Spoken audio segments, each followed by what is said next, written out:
welcome back to the Stick 'em Up podcast. Brundi, the playoffs race is heating up. Yeah. We're what do we got now? Like we've got maybe about a week and a half left.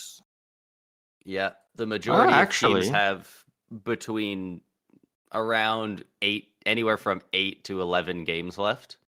we've got basically exactly 3 weeks left in the regular season, which is quite surprising actually, given that most teams are kind of already at the every team's pretty much between the 72 to 74 games played mark. Actually every team is. So every team except for the Edmonton Oilers, the Oilers, which does bode well for McDavid's chances of going for the Art Ross and such. Yeah, because that's just like the playoff race, the Hart, Art Ross. A lot of the big awards are kind of still up for grabs, so the remaining games can play a lot in maybe shift in the voters one way for a certain player over another. But we'll just kind of have to wait and see over these next few games, around 10 games for most teams, for how that's all going to shake out. Yeah, and it'll be interesting to see if because McDavid, spoiler for when we talk about it later, he's catching up pretty good in points, but he's still well behind in goals compared to the two other Hart front runners. So it'll be interesting to see if that is a big contention point, or is it just straight up voters fatigue? Because we've seen in plenty of years past that if a guy keeps winning, the guys are going to want to vote for somebody else. And, whether that's right or wrong, that's unfortunately just how it is. Yeah. I mean, yeah, it's kind of like when guys are tied with, points, and you're talking about the Hart Trophy and whatnot. You kind of tend to lean towards goals maybe being the tiebreaker. That being said, McDavid is now 5 points or 5 assists away from reaching 100 assists on the season, which I can't remember the last time that's been done. Like he recently hit 89 assists, and the last person to do that before McDavid was Joe Thornton back. Actually, it was 92 assists, and that was back in the 2006 2007 season. So, first guy to drop 92 assists in, however long. Years. And then the fact that he might even, he's already past that now. He's at 95 and could reach 100. I'm pretty sure 100 the last time. I could double check it here, but I'm pretty sure the last time was in the infamous 91-92 season when Mario Lemieux and Yager were absolutely going off, and they had such a good season that's why so many different records and such are always, this and this haven't been done since 91-92. It's because they did so much that year that you can only go that far back before they did more. Yeah, I completely agree. Looking at it here, you were right. The most recent 100 assist season was in the 90-91, but that was Wayne Gretzky. Of course. Wayne Gretzky has done it 1, 2, 3, 4, 5, 6, 7, 8, 9, 10, 11 times throughout his career. Mario Lemieux hit that milestone in the 88-89 season. And the first ever player to drop 100 assists in a single season in the 1970-71 season was none other than Bobby Orr. Jeez. So McDavid First could guy become to do only it the was a fourth. defenseman. Yeah, doing as a defenseman, and now all these years later, McDavid is, I'm assuming, with the 11 games left that the Oilers have, McDavid's dropping 5 assists. 5 assists? Like, that's happening. He could very well do it in their next game. He could get 5. So, when a guy drops, especially if he's right up there, whether he's leading in the in points or tied. If he's got 100 assists, might That's wrap it up for him. It's tough to say though. It's tough to say because Yeah, it's weird because it's one of those things that once you hit that big milestone, it could work for you, but I could very easily see the argument if it works against you, If they're similar in points with McKinnon and Kucherov and they both have more goals, it could work yeah, against them, it could work for them. It really depends on the voter and the Writers Association's views on that, I guess. yeah. Well, we know one guy that regardless he won't vote for McDavid first in his ballot. We already know that. No, we already know that guy's going to put Pasternak at first. I think we're at a point now, though, because we're kind of throwing out names all season long. I think we pretty much have who the final three will be for the Hart. I imagine. I think Matthews kind of has fallen out of that. Yeah, his scoring has slowed a bit. It's so goofy to say that because he has 59 goals in 71 games. But I mean, the pace these other guys are on, they're all going to end up with 135 plus points. So yeah, it's hard to snub that either, right? So we'll see for sure. Who knows? And it's no Toronto discredit media, to Austin Matthews. Matthews scoring. Yeah, but like, he is tied his other with three are William Nylander for points. Yeah, so he's not, even though he is basically scoring at will, he's not running away with it for his team, the way that Ovechkin often did in points on his team while doing all the goal scoring. Yeah, Ovechkin has been. I'm happy you brought up Ovechkin because he's been heating up lately, as Washington continues to fight for that last plus spot. Like Ovechkin's actually now the leader in goals for the Washington Capitals this season with only 26. But when you look at, at how far behind he was Dylan Strome at one point, the fact that he's now climbed back and is now leading the team in goals, like that's pretty impressive for Ovi. He's had a great second half of the season, and hopefully, maybe Washington makes the playoffs. I don't know. I personally don't think they end up making the playoffs. But if they do, that's largely because of Ovechkin. I mean, they keep winning games. If they don't lose, they're not gonna fall out of the playoffs. They've kind of been going back and forth, I think. A little. I don't think they've really gone on come down a bit, but they're 6-4-0 in their last 10, and these are all the teams below them in the standings.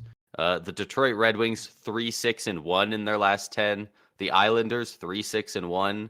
The New Jersey Devils 5-5-0. Like, none of these teams are really stringing much that's impressive together. It doesn't look like they have a ton of competition. If they can just stay at a 6-4-0 level, unless one of these teams makes a massive push, not only are they going to stay in that wild card, but 3-5-2 for Philadelphia's last 10, and they're only 1 point back. They're probably going to get into that third Metro spot. Yeah, I guess they could jump Philly. I always keep forgetting that the Flyers are still in there, so I guess they could. Washington's remaining games for the season is they play the Tampa Bay Lightning and the Carolina Hurricanes each once. They play the Boston Bruins twice, which is those are going to be tough 4 games for them there. And then they play the Ottawa Senators, the Pittsburgh Penguins, Detroit Red Wings, Philadelphia Flyers, each of them once more, and then they play the Buffalo Sabres twice. So there's a lot of winnable games in there, but there's also some tough games that they got. Yeah. So there's a lot of games against all the teams that they are fighting for these spots. Like you said, they play Tampa, they play Detroit, the Islanders, like all these teams are these teams are the ones that they are directly competing for these spots. So it'll be interesting to see, who wins those games. Do they go to overtime?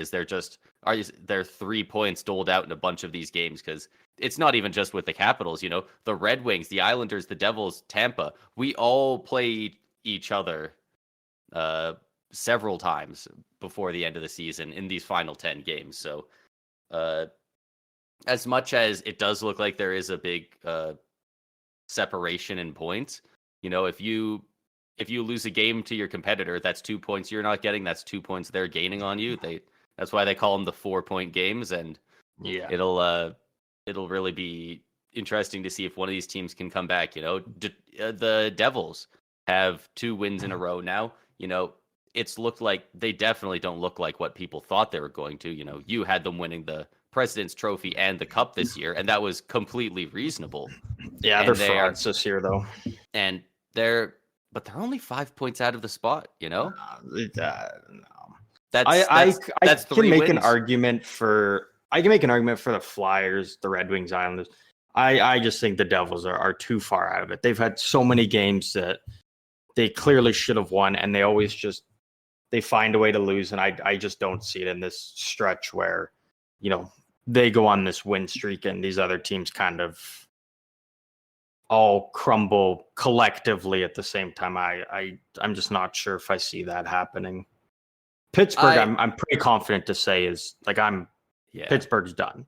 Yeah, and I think Buffalo too. I think unfortunately they're late run at the postseason also kind of come to an end. I mean they're 8 points back got now. Sunk yesterday. They for those who don't know, they just got booed off the ice in their home arena after the end of the first period. I believe the score was 5-0 Ottawa after the first. Not only losing 5 goals in the first period is rough, but against the Ottawa Senators, that's not good. And it certainly wasn't good for me having Ukko-Pekka Luukkonen in fantasy. Yeah, so here we go. So this is actually this was kind of huge. So we're currently recording this on the morning of the Friday, so this will be out later today. We have 15 games tomorrow. 30 teams play out of 32. We only have 1 game today. And it's the 2 teams that don't play tomorrow. Tonight is the only game. It is the New Jersey Devils versus the Buffalo Sabres. So if New Jersey wins, okay, maybe I can. And this isn't to say I don't 1 point behind the Red Wings. And this isn't me being like, oh, I don't want New Jersey to make the playoffs, because I actually really want them to make the playoffs. Like it's actually good for Sharks fans, but also I either want they're New a likable Jersey group. I either want New Jersey to go on a run and really solidify themselves in the playoffs and then go in, on a heater, or I want them to just like lose out and just lose as many games as possible. So if they beat Buffalo, okay, there's actually a chance for them to. And then that chance could also be ripped away tomorrow, depending on how, the games go for all the other teams that are playing. But if they lose tonight, it's, I'm not sure there's any coming back from that. And just to clarify they're one of the teams with 73 games. There's a lot of teams with 72, 71. So they, it's only 1 game, but they'll be up to 74 pretty quick. So not having any of those games in hand, the Islanders, Tampa, the Capitals, all having 72 games, and you having 74 played, and still being below them. Let's not associate Tampa in. Like they're in. Like Tampa's not a team that these other teams are fighting with to maybe 8-1 I mean not even Detroit 10. Because they're the same division, but Tampa's only 4 points behind Toronto, which they could very well pass them. Florida. But which I don't think they're going to pass Florida. But I think it's really come down to the Flyers, Capitals, Red Wings, Islanders, and Devils. Luckily, the Flyers, Capitals, I guess every team except Detroit kind of has that luxury of they can also jump into that third in the Metro. Whereas Detroit, it's like shit. We have to just get that second wild card spot. Like that's all they can go for. And to kind of wrap up this whole Eastern battle for the time being, tomorrow the Islanders do play Tampa Bay, so that will be a very good game, and that's a huge game that the Islanders kind of need to win, especially if New Jersey wins tonight. What are the other Islanders, like teams we've been here? saying, they win in bunches, and they're only on a win streak of 1, but they've gone on win streaks of 7 and loss streaks of 7 a couple times in a row since only February. So, Ooh, this is a big game for New Jersey tonight, actually, because like Islanders, Tampa, realistically, Tampa Bay should win, but the Islanders are a fucking sneaky team. You honestly never know what kind of showing you're going to they're get a from weird them. team to get a read on. Yeah. Detroit plays Florida. Ooh, got to imagine Detroit probably loses that one. The Washington Capitals play the Boston Bruins. Ooh, Washington probably loses that one. And then the Philadelphia Flyers, they have Chicago. So It'll be it like we said, it's a very interesting race right now. So watch the standings closely because it's fun to have these close races. It sucks when the last 6 games of a season don't matter because the point differential is so wide. well, do you remember we talked about back in, I think it was November? I think it was like early to mid-November. It's when we were kind of right at the end of the Oilers kind of sucking in their revival of their season. We were talking about how teams in the playoffs, teams that are in the playoffs by Thanksgiving, generally stay there. It was the idea we had, and it was right after the NHL did their Frozen Frenzy thing on ESPN, I think it was, where it was like all 32 teams in one day, and we talked about the idea of having like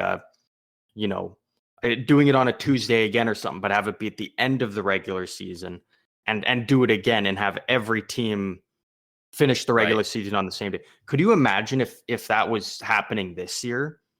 It'd be With so how good. close not only teams are to making the playoffs and missing, but even still teams, fighting for different playoff position within their division. Like you're looking at the Central. I mean, it's kind of widened out a bit now, but at one point all 3 teams were tied.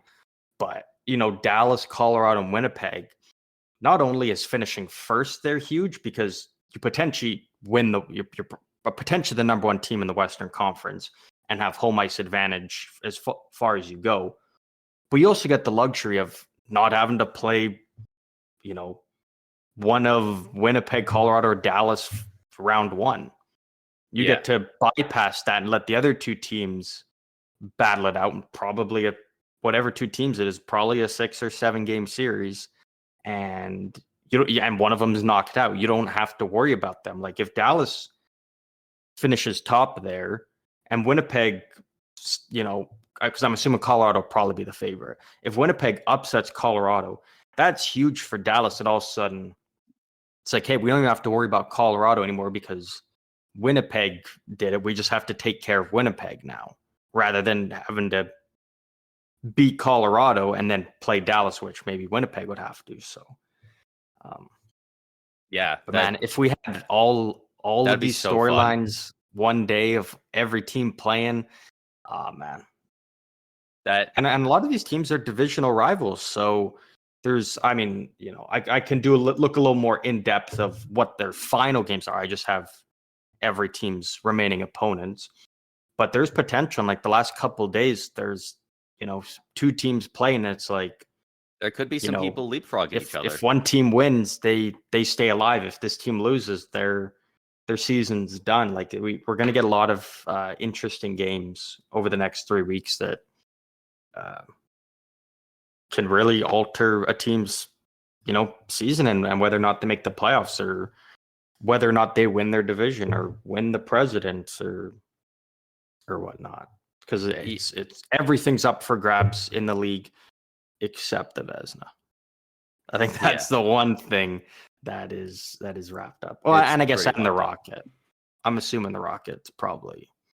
We're assuming so, but McDavid often goes crazy at the end of the year. If he keeps bouncing him off Hyman like he has been, it's goofy to say, but who knows? One thing I am noticing looking at the stats here, just before we move on from the Devils, is that this is going from the wild card down to the Pittsburgh Penguins. 22 9-4, 20 11-5, 21 11-5, 16 10-10, 20 13-4. That's all the teams from Pittsburgh up to wild card 1, their home record. Those were all overwhelmingly positive records. Yeah. The Devils are 17 18-2. They have a losing record at home. Yeah. Like Yeah. the closest to even out of any of those other teams I mentioned was the Islanders that are 16 10-10 at home. With 10 overtime losses at home. Well, and it's funny when you like the Devils are such an interesting team because last season, like I can't remember off the top of my head who won GM of the year, which I think is the Jim Gregory. I was probably Boston, honestly, but like Tom Fitzgerald was a guy who got talked about a lot in that. Sure. And in my opinion, like because there's a big debate on Twitter or X, whatever you want to call it, about how the GM of the year should be looked at. Like there's obviously it's always kind of been the team that does the best, or kind of similar to the Jack Adams, like the team that outperformed, and it can be kind of linked to a certain spot. Yeah. And Jim Nill on the Dallas Stars won it last year. Oh, you know what? Yeah, I do remember that. And there's a large group of writers now that are trying to push the narrative of, can you be looking elsewhere? Like there's a guy that recently that's made a case for why he thinks Mike Greer should win GM of the year. Now, do I think Mike Greer should win? No, but he's making the points of, it's not in terms of winning right now, but what he's doing to win for the future and, rebuilding, he's doing in a very good way. And I will give Mike Greer credit. He is. Do I think he should win GM of the year for it? No. But Tom Fitzgerald is one that really, he really dropped the ball this year, because we saw what New Jersey's issues were. And, the Dougie Hamilton injury, you can't see that happening. And that's a big blow to the team. But goaltending was an issue we were talking about back in November. And it didn't get addressed until the day of the trade deadline. They go out and acquire two different goalies, neither of which being the guy they wanted. But and I know they kind of tried for Jacob Markstrom, and I think the thing it came down to was salary retention. It kind of sounds like that was the thing that the two sides couldn't agree on. But it's like when you look, it's like, man, if New Jersey just grabbed Capo Kakinen, who everybody knew was available, if they grabbed Jake Allen, whereas the season was going on, it was like, okay, yeah, he's going to get moved. If they even made that move mid-January, you probably win an extra 4 or 5 games from having consistent, maybe not inconsistent, but just solid goaltending. Yeah. And they'd be in a playoff spot right now. Probably in the third in the Metro, like comfortably in there, and not having to worry about potentially winning out just to make the playoffs. So it's been a long year for Devils fans. I'll say that. Yeah, it's been a long year for them. Hard to feel too bad for them. They got 2 first overall picks that are playing great for them. They got a couple more really good young guys. Like everyone knows this team's going to bounce back, even if it's not next year, which I do think it will be next year. As long as they can get 900 goaltending, or even 890 goaltending is literally all they need. I think they'll be one of those teams that can outscore a lot of their problems, and they have such a bright future. It's hard to feel too bad for them, to be honest, because I can see this Devils team being a force for the next 10, 12 years with the guys that they have. And as good as like Hakanen's been decent for them since getting traded there. Jake Allen's been solid. I think Kakinen probably they just let walk. And then they've obviously got Jake Allen under contract. And I'm assuming, in the summer they go back and they look at, can we still make a Jacob Markstrom deal work, or do they have to look elsewhere and maybe look at a guy like Linus Ullmark, because Bruins fans love that goalie duo, but you need to trade Ullmark soon before his value is gone. Like you need to capitalize and he's too good of a goalie to just let him walk for nothing. Well, and he's too good of a. Him and Swayman are both too good of a goalies to be not a starter in the playoffs.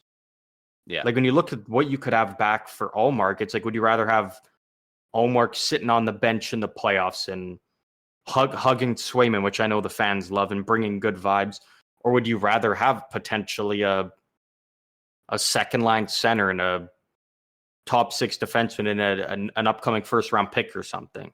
Like, what would you rather have in the playoffs? Hugs and good vibes, or players out on the ice, winning you games, helping make that team deeper and stronger and better? Because,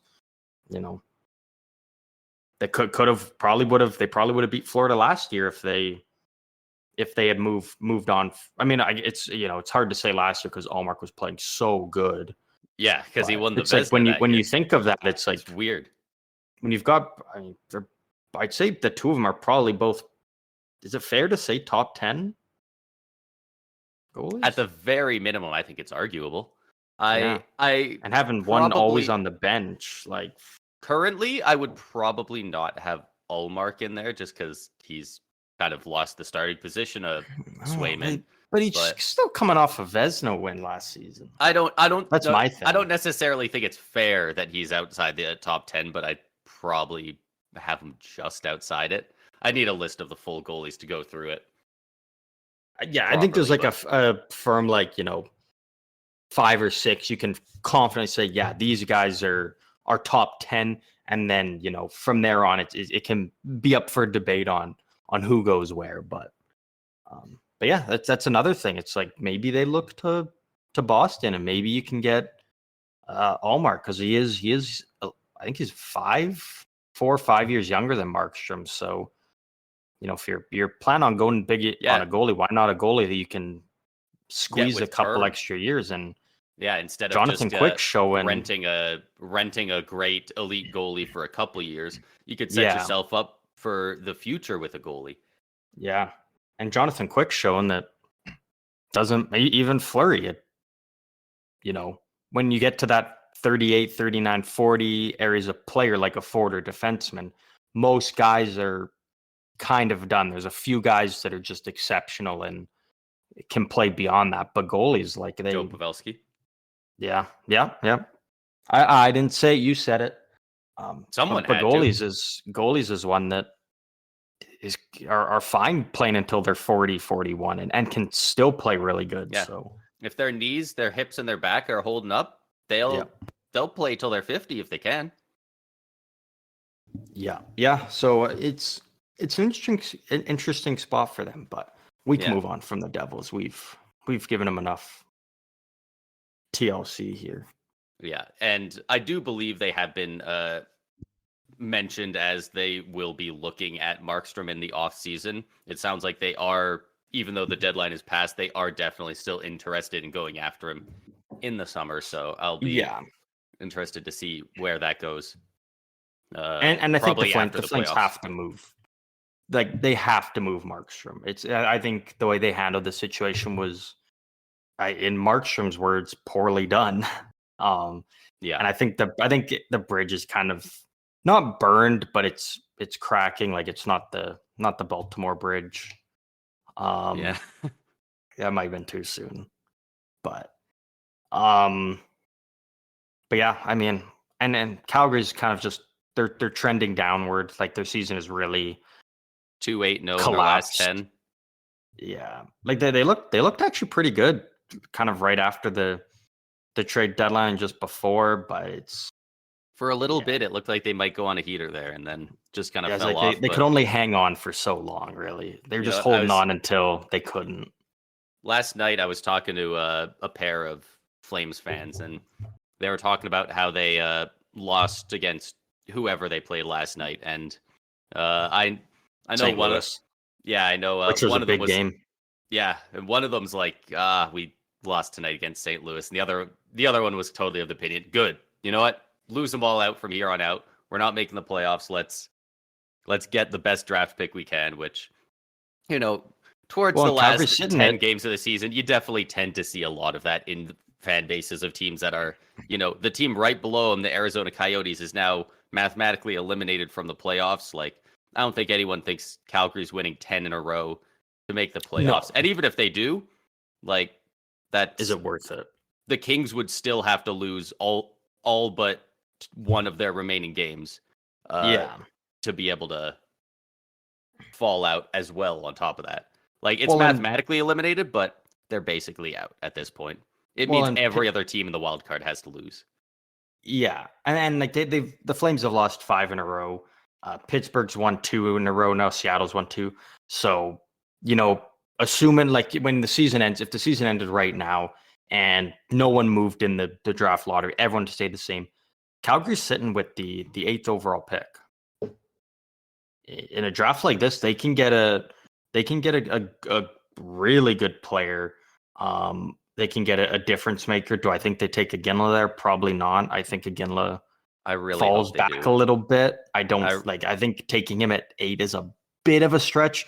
And that's only because of, because that the top, end of the draft is so heavy that there's still going to be really high profile players there at the 8th spot. But you know what? I think because Calgary and most Canadian teams, but Calgary notoriously has a tough time keeping guys around. If you reach outside of where anyone else would grab him and you say, we want him because your dad is a legend and we really like you, that might go really nicely towards having a guy who will actually stick around in Calgary, who obviously has the pedigree and the just themselves playing potential to be a great player in the NHL. So it might just be worth it to kind of show him we're putting some stock into you. Please consider us. We're getting a new arena soon. Before. We talked about that before. I can't remember if it was about Calgary or not. And I don't even think it was. I think this was even before we started this podcast. But we talked about when your teams like Calgary and Winnipeg. When it's going into the draft, it's like okay, if do you take a guy a couple picks earlier because and take him out of place, but you're also taking a guy that would spend the majority of his career there, if not maybe his entire career there, as opposed to the better player, but it's a guy who maybe in 7 or 8 years when he's right in his prime, he's like, all right, yeah, I'm ready to go to the States. I'm ready to go to Florida. I'm ready to go to Tampa. I'm ready to go to Vegas or wherever. Yeah, go make a double-digit $1 million contract at $10 million plus in a tax-free area, something like that. Like, yeah, and you know what? So he's projected to go around 11. The consolidated rankings have Tig Iginla at around 11. So he's in that 11 to 4. He's kind of in that weird area where. Yeah. So it's not like he doesn't have the skills. So you still think he's going to be a really good player. I think if they do a draft interview and he does say I could see myself being here for a long time, I think you got to do that. And you got to imagine that's probably where he wants to go. Like if he somebody else kills it. He's probably looking at it like, man, look what my dad did here. And how the many thought of players now going there the Flames like that? Like nobody looks at the Calgary Flames and goes, "That's my destination." Like if anyone looks at you halfway like that, especially if they're supposed to go in the top minimum 15 of the draft, I think you got to pull the trigger on that. Personally, I also think it's just a massive win for the fan base. I think that the fan base would lose it for him. And could you imagine if another team in their division took him and he turned out to be great? Yeah, and not only that, in your division. And even one of the things we have on here to talk about, we'll just kind of quickly, we don't need to go crazy on, but just to mention it, Josh Doan played his first ever game for the Arizona Coyotes the other night, son of Coyotes legend Shane Doan. He ended up scoring 2 goals in his NHL debut in what was a great Coyotes win. Loudest mullet arena has ever been, in my estimation. I don't think I've ever seen it as loud as that first goal that he scored. Yeah. And all the things I saw online, So obviously Shane Doan wore number 19. So Josh Doan, his son, is wearing number 91, which is just the two numbers flipped, but whatever. 91's a sick number.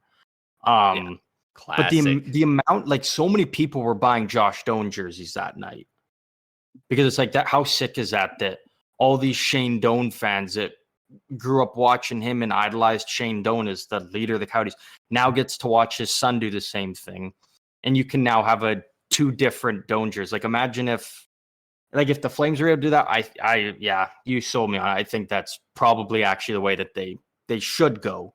Yeah. If they're even in that 8 spot still. And I think it would be different if it was a role player or a good player from history. You know, if this was, I don't know, Damon Langkow's kid, you know, it'd be kind of neat. But this is Jerome McGinley. Like if if frickin' Carter Stamkos was supposed to go in the top 10 and Tampa just passed on him, dude, I would never forgive that GM. Like that shit is just so fun to watch in the league. Like I don't doubt we're gonna have a Tkachuk play in St. Louis at some point. Yeah, and it's just so fun watching that pedigree be able to be built within one franchise. It's so special for the fan base, and it's really fun. So I'm gonna propose something to you, and so it's a yes or no. Would you do it from the side of the Devils? Okay. So say, again, this is all if the season ended right now, and this is where the standings are. The New Jersey Devils would have the 12th overall pick. That's right. If you're the Devils, would you trade the 12th overall pick 1-for-1 for Jacob Markstrom? If I'm the Devils, in a heartbeat. Are you kidding? And the Devils is an interesting one because they did that with picks do they need? Like at a certain point, they just got to win, right? A lot of their guys are doing great. Well, the Devils, I think absolutely great example because they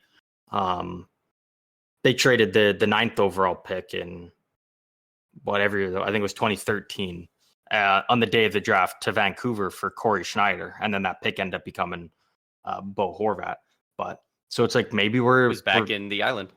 Yeah, maybe it's gonna happen again where maybe the Devils, like if you know they miss out on the playoffs and they're sitting in that range and you know, the Flames are looking at it and they're like, shit, you know what? We could trade Markstrom. We could get that pick back. We could take the you know, whoever we want at 7, 8, 9, wherever you end up. And then you've got that second pick that you could use to snag again. Like there's options for the Flames here.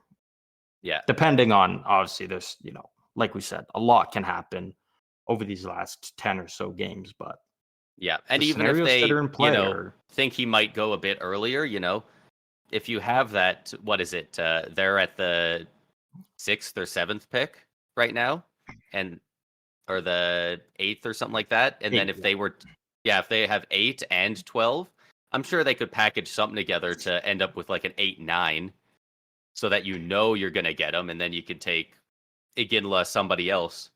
Boom, boom. Yeah. And like there's options for the Flames, but I think getting Iginla should be.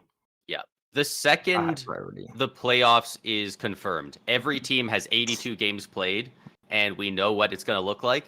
If the Devils are not in the playoffs, I don't think you wait until summer. I think Markstrom has had a great year. I think you instantly call the Devils, and it's like, all right, we didn't make the playoffs. Let's get this done for next year. Let's do this now. Let's not wait several months. Don't give other people a chance to say, hey, what about Linus Ullmark? You know, are we moving UC Saros? Like, get it done quick, Conroy, and make sure that you lock in a good deal, because I definitely think that Markstrom to the Devils could be a winning formula for both teams. I think there's huge potential for a win-win trade here, and it would suck to see it fall through because the Devils just got cold feet, or the Flames didn't want to retain a bit. And I agree. You gotta do it right away, because like Boston had a deal in place to send Linus Ullmark to LA at the deadline, which Ullmark vetoed because of his no trade clause. But it's like, so Boston's already comfortable and okay with moving. A lot of guys don't. A lot of guys are like, "Yep, I'll do it," because they know they're just going to get traded at some point. you're allowed. You have it in your contract. You're allowed to stand your ground and say "fuck you," I'm staying. And I do enjoy every once in a while seeing guys actually, exercising that. Yeah. And then obviously, it's kind of a weird one because Nashville's been on absolute heater and that could continue in the playoffs. But he didn't get moved at the deadline, but there's still a chance that UC Saros could be moved in the offseason. And, if I'm the Devils, I'm probably, if I have to give up an extra prospect and pick to land Saros over Markstrom, I'm doing that all day. So the Flames would need to would have to try and capitalize as early as possible if their intention is still to move Markstrom and if New Jersey's the target team. Yeah, and for those who don't know, the trade deadline does not mean that you are not allowed to trade past this point. That after that date, if you make a trade, that player cannot play in the playoffs for you. So that's why you don't see very many trades after the deadline, because they have zero playoff implication. Mm-hmm. So because nobody's moving cap out because there's no cap in the playoffs and you can't play the players. So, but if they're both eliminated, there's no reason you can't make the deal now and then have a nice early bit of a summer off before the draft. We are almost 40 minutes into this one, but I suppose we'll actually start getting to the news here. We talked about a couple throughout that. It's a kind of a lot of milestones, really, is kind of all the big news that we've got. That's fair. There are a lot of them. Do you have any in particular that any of these guys that you're a big fan of that you want to talk about? Yeah, I do, actually. And this one comes with a pretty interesting story. So as we know, first, obviously, I'll mention them together because the seasons they're having together is incredible. And I don't think one overshadows the other. But Zach Hyman and Sam Reinhart both hit 50 goals this season. And a lot of people are very quick now because these two guys were the second and third players this season to hit 50 goals. They're like, all right, 50 goals in a season is no longer impressive if guys like this are doing it. It's like, no, it's still pretty impressive. Is it as impressive as it was before? No. Like, I think kind of the before 60 goal season is almost like the new 51. Yeah. But there's a hockey writer. It looks like he's a big Montreal's Canadiens fan. Andrew Berkshire, sorry. Oh, yeah. He was very quick after Zach Hyman reached his 50 goals, and he put out a big video on Twitter basically saying, the whole narrative, like, this isn't in his words. I'm summing it up basically the way that everybody has interpreted it, to the point where he's got major NHL writers, former and current players kind of bashing him for this take. But basically his whole narrative of what he was saying was Zach Hyman didn't reach 50 goals in a season and where he's at now by hard work, which has kind of been the narrative behind Zach Hyman, playing at the college level. He was a fourth liner. I think he ended up being a 5th round pick. He didn't come into the league until I think he was a little bit later. Like, he wasn't immediately jumping in like some of these young guys are nowadays. And his whole thing was he got here because his parents were rich. Yeah. Because his parents had a whole bunch of money to put him in all these programs, get him all this stuff. And the reason he's now a 50 goal scorer in the NHL is basically because his parents were rich with a little bit of hard work, which I think is a crazy take to have, because scoring 50 goals, who gives a shit how much money you or your parents had? If you're dropping 50 goals in the best hockey league in the world, and not to mention, like, people say, oh, but they're all like garbage goals. Name one better player in the league you'd rather have than Zach Hyman in front of the net, crashing and bashing and putting home loose pucks. Well, yeah, it's like that one graphic that one graphic that came out maybe about a month ago, not even, that was splitting up the offensive zone into like 12 different zones. There's like, down close to net on the right, down close on the left, higher up by the circles, along the blue line, in front of the net in the slot and in the crease. And it was showing the top goal scorers from every spot. Interestingly, Austin Matthews was not top in any area. He scores everywhere, apparently. Yeah, But he was all, yeah. the most goals from any area, the second most was, I can't remember who, but they had 9 goals from the slot. Zach Hyman had at the time, it was 36 from within 2 feet of the crease. The next highest scoring zone was 9 goals, and he almost had freaking 40 from the crease. Yeah.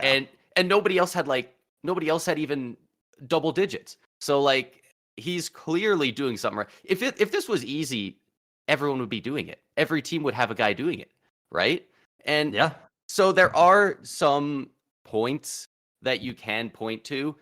Zach Hyman's dad actually did buy an entire youth league to put him in and have him be a major part of in a major team. But that being said, hockey has such a high barrier to entry for price. It is so insanely, it is the least accessible sport, pretty much. Yeah. You have to have first of all, an arena. You need to play on ice. You can't go play in a field like almost every other sport. You need all this equipment. League fees are insane. It's basically the most expensive sport behind something that requires a horse, probably.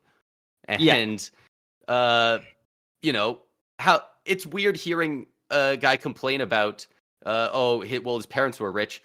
What about the Kachucks? Yeah, I'm sure they were playing with brooms and shitty puck they found outside. No, they probably had top tier gear.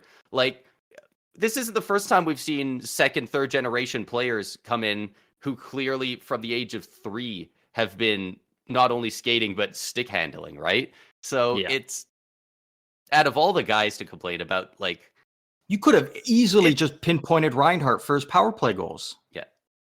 Yeah. Just say he's feeding off of McDavid having a 100 assist season. Just say that. That's such an easy argument to make, but this is needlessly taking him down, and it's weird. Andrew Berkshire, he has good takes and he has horrible takes. I've never seen a lukewarm take from this guy. Well, as of lately, he's taken a lot more L's.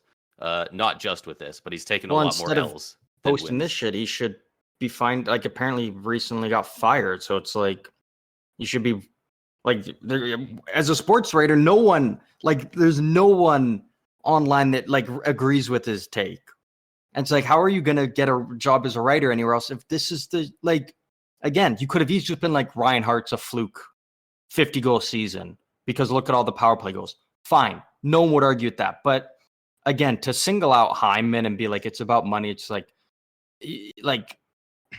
it's crazy to think that all these other guys didn't grow up with loaded parents and had all these opportunities and whatnot, especially when we're seeing lots of guys make the NHL or in the NHL where their parents were stars in the league and whatnot. It's it's a bad argument to make, and you're kind of just grasping at anything to try and make something out of nothing. So, which I think Hyman scoring 50 goals is incredibly impressive because I knew he was a heart and soul guy, a gritty worker, but I never thought he would be a 50 goal scorer in a season.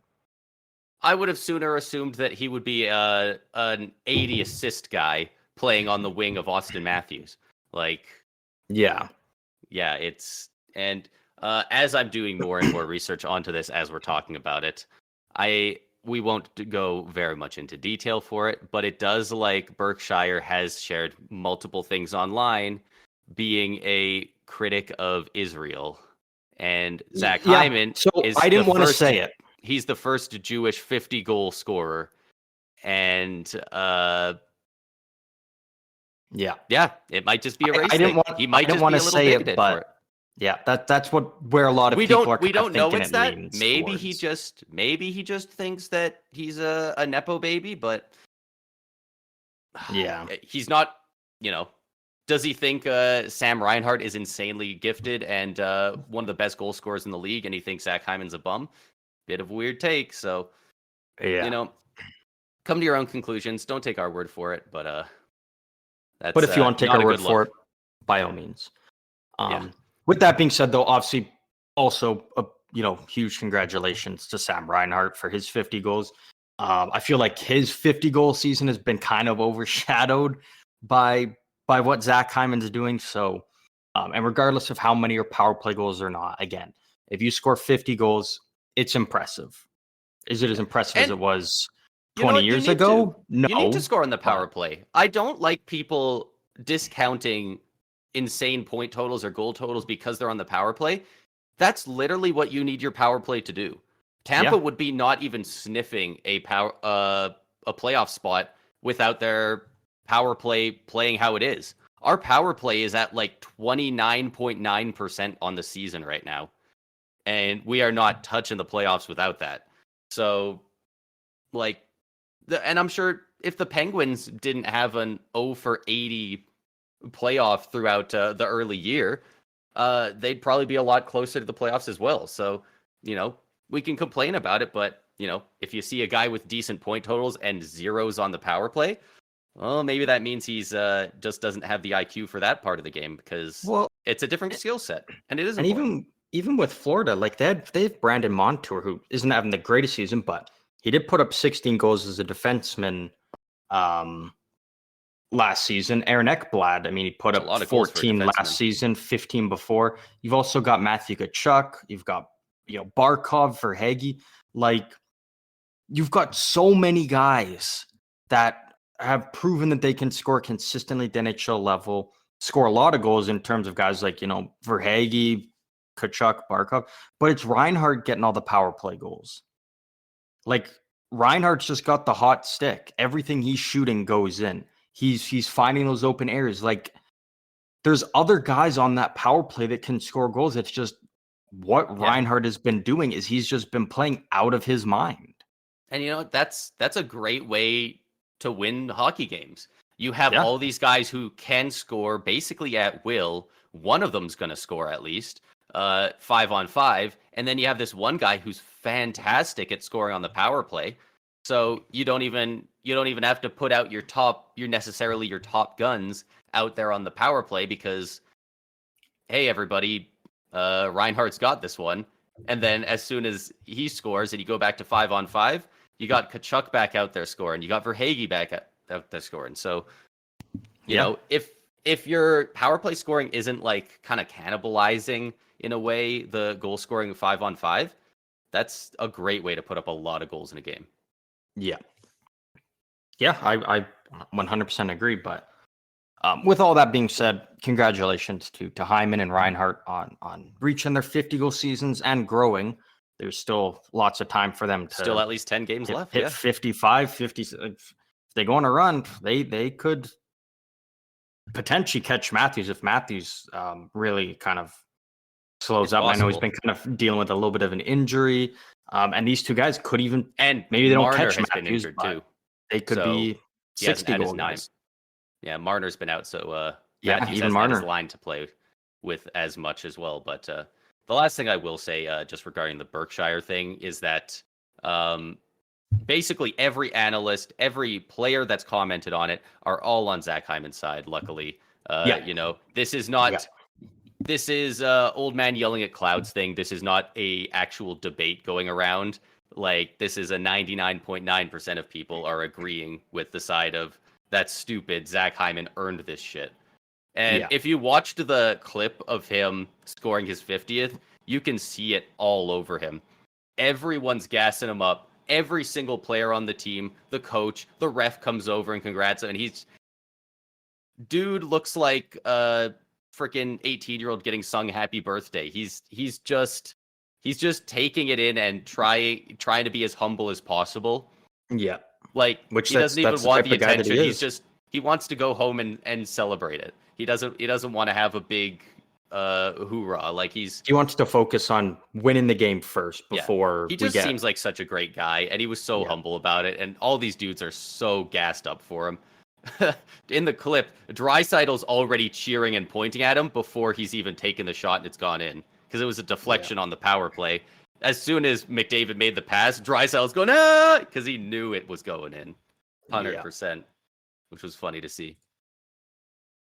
Yeah, it's the exact type of guy that Toronto needs. It's the exact type of player Toronto needs. But hey, that's the casualty they had to deal with for signing Tavares when for every guy you let go like that, there's a guy like Campbell who probably pretty good that they moved on from him. Yeah. So yeah, that is true. We do have a couple other milestones that have been reached in the past week as well. Jack Eichel reached 500 career points earlier this week. He hasn't been in the league crazy long, but I was kind of surprised it was only 500. Granted, he's had injury issues. He's been out for almost an entire year at a time, and just playing on Buffalo for so long. But I did kind of think it's crazy to think that, especially when he was at 500 career points. I mean, it is a lot, but it's never fair to compare a player to McDavid. But it's crazy looking at like how close McDavid's getting to 1,000 points. And then the guy that went second overall by him has just got to 500. And I know Eichel's obviously had some tough circumstances and injuries and whatnot, but like that's crazy when you look at the first and second overall pick, not even, and both superstars in the league, not even 10 years from their draft year. And it's the first overall pick's almost doubled the second overall pick in points. Is pretty crazy. And somehow it's not even a knock on Eichel, it's just how good McDavid is. Yeah, and somehow Eichel's the one with the Stanley Cup ring. Yeah, that just shows the circumstance. And we can talk about this later. Maybe we'll table it for an off-season podcast because I do think we could talk a lot about it. But I don't think players need a Stanley Cup ring as much as they used to. I think the players definitely want it, obviously, but I hate when a fringe Hall of Fame argument comes up and guys go, but he doesn't have that cup. Because at this point, there's 32 teams in the league, and in the last 15 years, how many teams have even won the cup? Like 8? Like, there's 32 teams. The odds that you're going to be on one even if you have a long career, let's say you have 20 years in the league, the odds aren't great that you're going to be on a winning team. And factor in that some teams are going to repeat. The Kings won it twice. The Bolts won it twice. Chicago won it 3 times recently. Pittsburgh won it twice. Like, there's not a lot of parity for winners in this league. I completely agree with you on that. And I've always had that opinion, and even more so because obviously earlier this season, Joe Thornton announced his retirement. Immediately people are like, well, first ballot Hall of Famer, like, when's he getting in?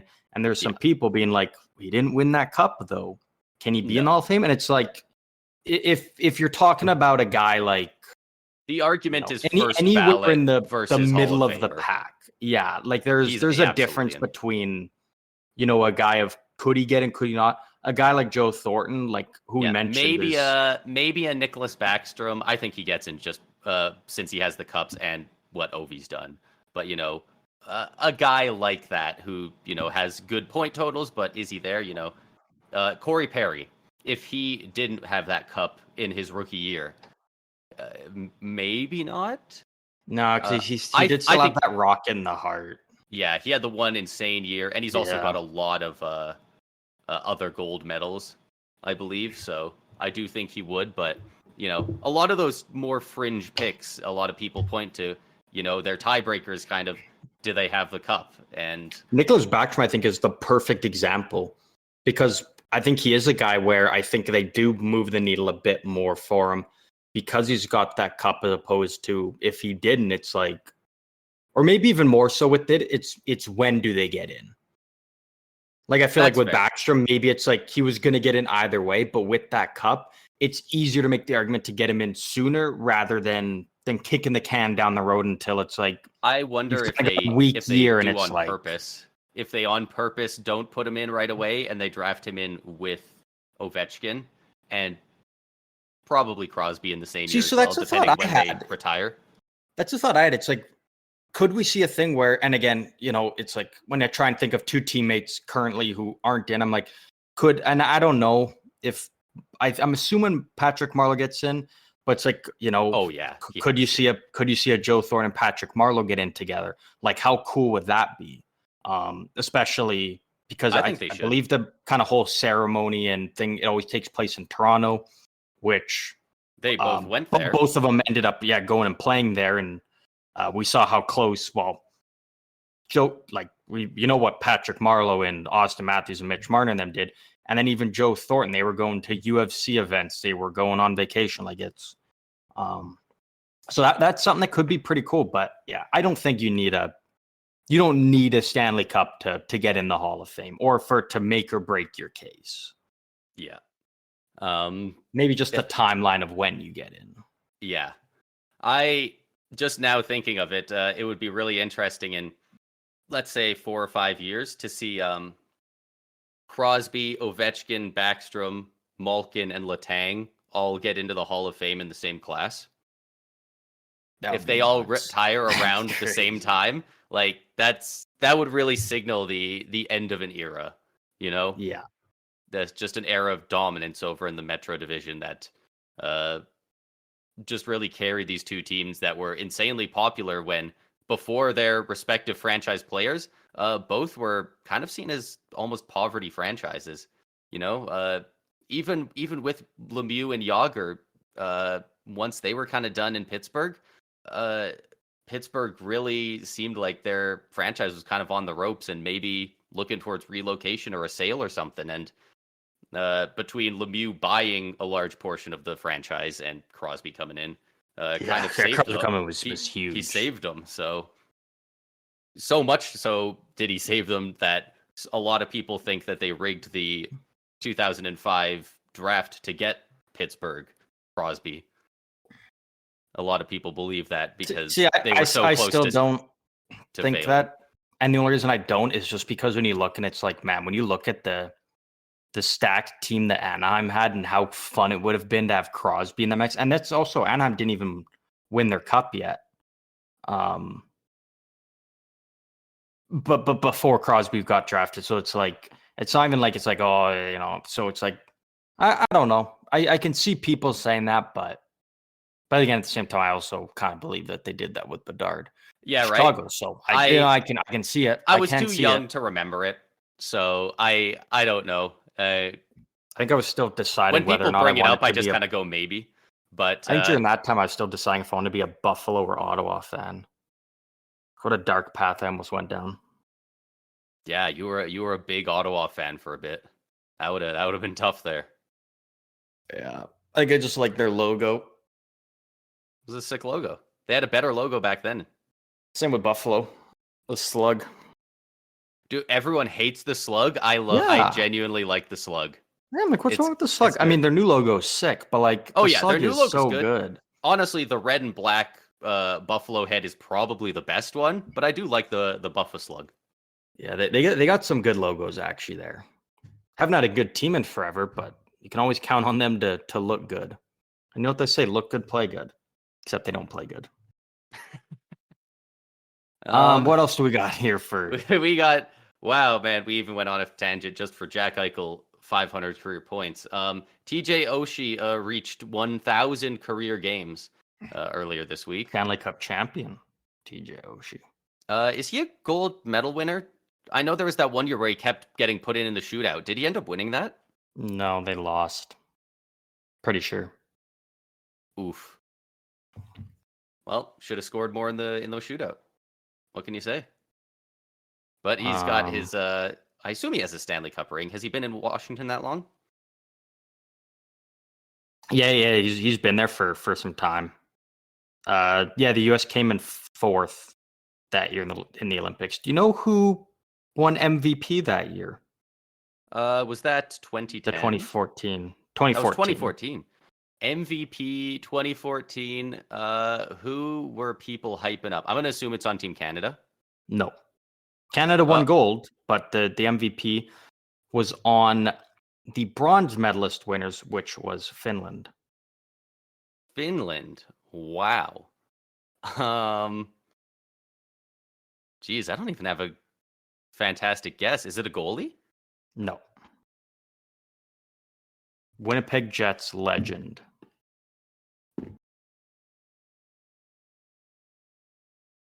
You know this. Why is that not even helping me? It should help me. Anaheim Ducks legend. I can only think of goalies. I've mentally blocked it now. Oh no. Timu.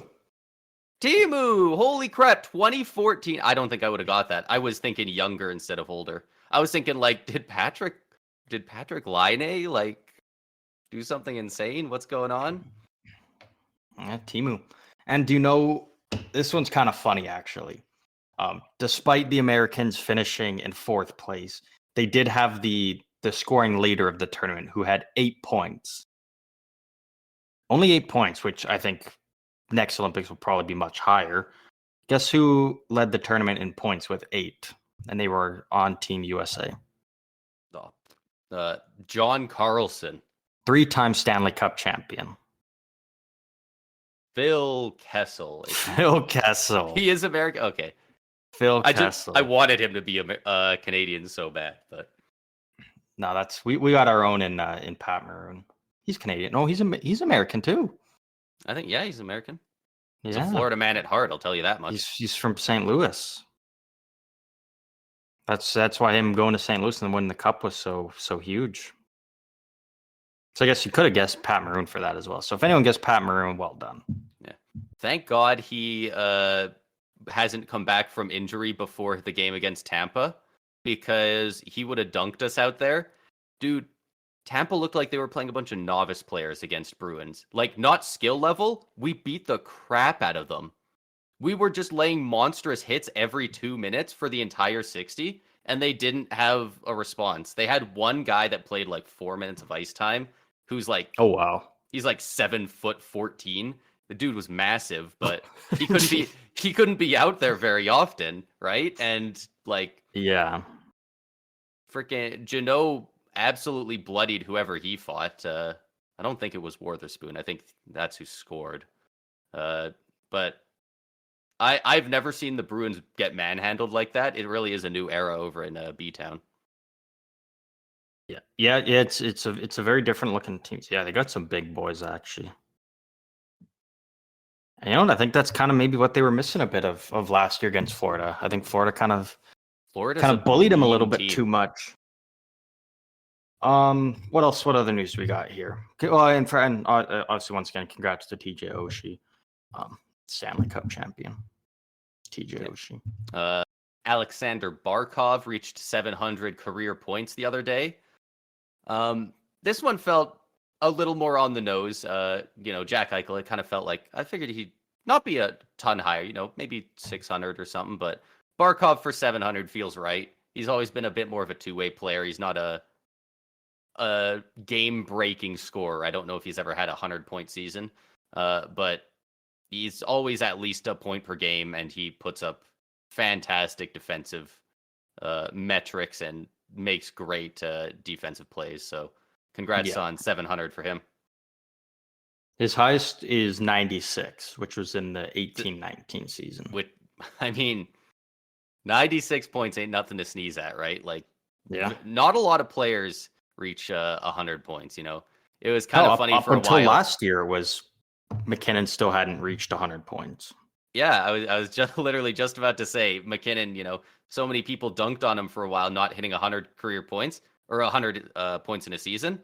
That just shows how good he is. That's the thing we can chirp. Oh, he didn't hit 100 in a season.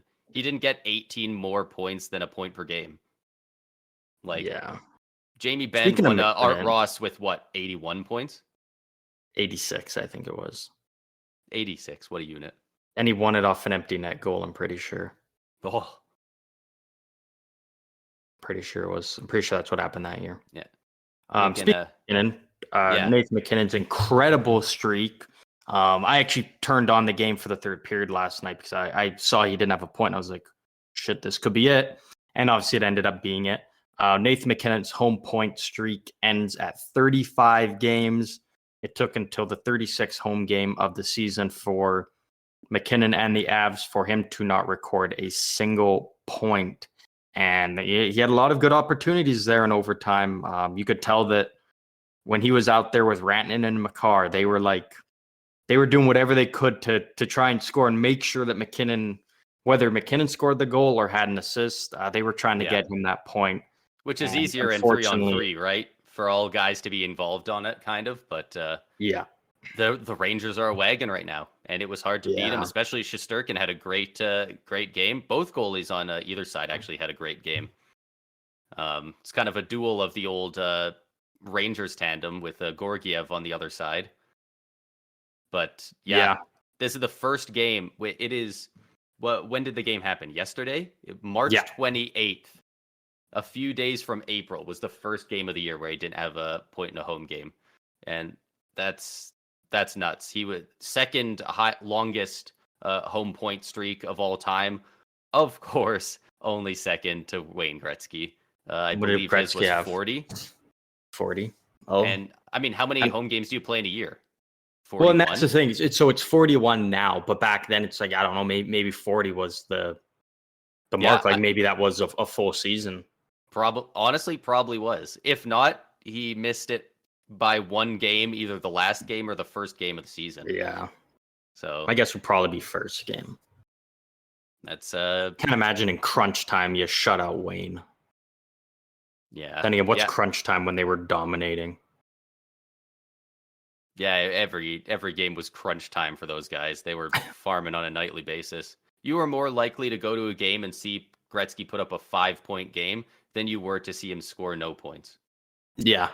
Dude, actually, that is true. Anytime somebody does something cool, it's just a Gretzky stat in disguise. Like, everything about him, he reads like a create a character stat sheet. Like, everyone is so close. All the GOATs are right there, the best players. And then Lemieux's a little bit higher on the per game margins because he played a little less, but he played at an insane level. And then Gretzky's off the charts. He's in space. Yeah. That's why I'm rooting for Ovi to pass, because it's like I would like to see it's cool to see a Gretzky record fall every now and then.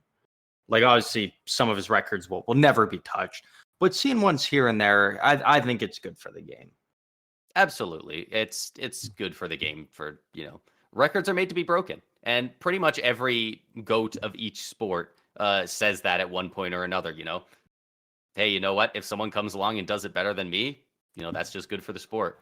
So yeah. And even if Ovechkin passes Gretzky, I don't think Ovechkin holds it till the end of time or like the next 20 years. I think there's guys in the league right now that will probably eventually end up passing him. So, or at least guys who have a chance. There's guys who are probably 10, 9, 8 years old right now who knows, in 30 years, they could be knocking on that door. So, yeah, keep it up, Matthews. Keep it up, Bedard. Who knows? Keep it up, Zach Hyman. Yeah, Pasternak. There's a lot of guys that can make that push, but obviously if you have the longevity and you just put up 50 goals every year, I mean that's the biggest thing is staying healthy and being able to play until your late 30s. Like you're seeing guys when they hit that 34, 35, 36 now, and I guess obviously those aren't superstar level players, but still you got to be able to play at a high level until your late 30s to really give yourself a good chance at it, and being consistent throughout your career as well. Yeah, I mean, like we were saying, McDavid is already at like probably around 65, if I had to guess, 65-70% of the career points of Sidney Crosby. And, Crosby didn't have the healthiest career. McDavid hasn't had to sit out very much time. So, McDavid stays healthy. If he's this healthy and this good for not much longer, he has a legitimate shot at being second all time in points. Yeah. Like, he plays at an insane level. Scoring's only going up. it's looking good for him. Yeah. Especially if the league gets safer. We'll see Yeah, if that which is a goes big thing. forward, how the next CBA unfolds. But if the league gets safer, less guys are getting, especially these head injuries. Yeah, it could bode well for a lot of guys going for records. Yeah. Just to mention, because we didn't yet, but we will now. The New York Rangers were the first team to clinch their spot in the playoffs. They did that a couple of days ago. And then just last night, we saw the Dallas Stars, the Carolina Hurricanes, and the Boston Bruins all clinch playoff spots as well as the Florida Panthers. And we'll probably be seeing Vancouver and Colorado as the next two teams. I think they each have to win one more game, or they each have to get like 3 points or something, and they're in. Or certain teams just lose. Did you see the Florida Panthers? Is it Paul Maurice, their coach? Yeah. Paul Maurice had a pretty good interview, or lack of, I guess, after the game. Oh, he's always got great interviews. Because they're on a 2-game losing streak, right? Which is hardly a losing streak, but whatever team they needed to lost out the other night, and they clinched a playoff spot.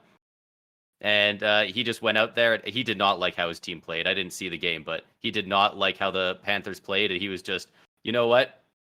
Use whatever quote you think I would say. I won't even argue against it.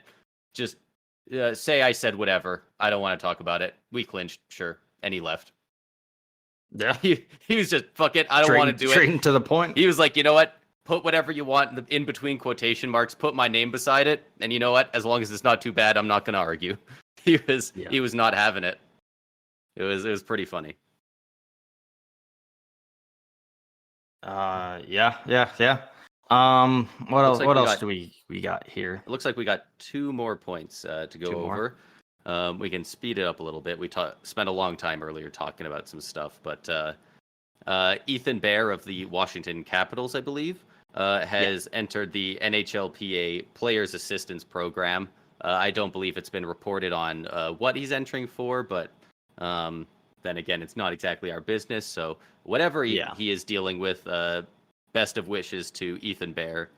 He's had a tough time staying at a consistent place for his career. He's been with a couple different teams, and it'd be nice to see him come back from the assistance program and look like a new player, a new man, and hopefully he can carve out a good career over in Washington when he comes back.